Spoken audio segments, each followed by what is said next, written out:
முருகா, என் அன்பு பிள்ளையே, நானாக உன்னை தேடி வருவது இது 5வது முறை. இதையும் தவற விட்டால் நான் பொறுப்பு அல்ல தங்கமே. சந்தர்ப்பமும் சூழ்நிலையும் தான் நல்லவர்களை கெட்டவர்களாக்கி, கெட்டவர்களை உத்தமர்களாக்கி நிற்க வைத்து விடும். ஆனால் உண்மை ஒரு நாள் உலக அறிய வந்தே தீரும் பிள்ளையே.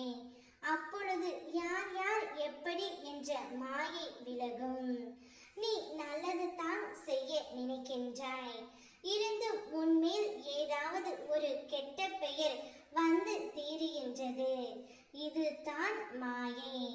அங்கு தீங்கு செய்தவர்கள் தப்பித்துக் கொள்கிறார்கள், நீதான் எல்லா இடத்திலும் மாட்டிக்கொள்கின்றாய் பிள்ளையே. நிச்சயம் அனைத்து உண்மைகளும் வெளியே வந்தே தீரும். தேவை இல்லாமல் அதிகமாக யோசித்து உன்னை நீயே வருத்தி கொள்ளாதே. எதை உன்னால் ஏற்றுக்கொள்ள முடியவில்லையோ அதை மாற்ற முயற்சி செய்.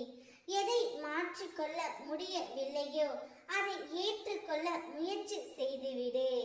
இதுவே வாழ்க்கையின் ரகசியம், இதுவே வாழ்க்கையின் தத்துவம்.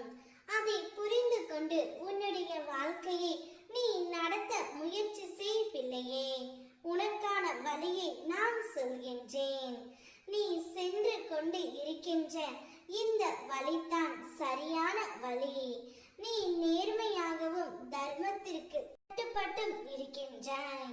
இந்த வாழ்க்கை உனக்கு ஒரு பொன்னான வாழ்க்கை. இதை மாற்ற நீ முயற்சி செய்யாதே பிள்ளையே. உன்னுடைய வாழ்க்கையில் அதிர்ஷ்டம் அடிக்கப் போகின்றது.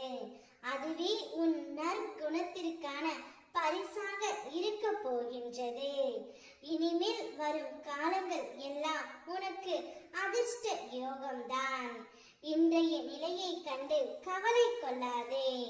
அப்பா நான் உன்னுடன் இருக்கின்றேன். உன் கரம் இறுக பற்றி உள்ளேன். என்னிடம் பேசும் பழக்கத்தை ஏற்படுத்திக்கொள் பிள்ளையே. நீ என்னிடம் பேசும் பொழுது வலிகளில் இருந்து நிவாரணம் பெறுவதை நீயே உணர்வாய். என் நிலையிலும் பிரியாத நிழலாக நான் இருப்பேன் பிள்ளையே. கடந்த காலத்தை பற்றியும் நிகழ்காலத்தை பற்றியும் வருத்தம் கொள்ளாதே. எதுவுமே நிரந்தரமல்ல. உன்னுடைய எதிர்காலம் மட்டும் நல்ல விதமாக மாற உள்ளது. அதை உற்சாகத்துடன் வரவேற்க தயாராக இரு. நான் அதற்கான வேலைகளை துவங்கி விட்டேன். நீ மன நிறைவோடு இரு. அதிர்ஷ்டம் என்பது நீ எதிர்பார்க்காத சமயத்தில் வரக்கூடியது தான். பொக்கிஷம் போன்ற உன்னுடைய மதிப்பை நான் அனைவருக்கும் புரிய வைப்பேன். நன்றாக ஞாபகம்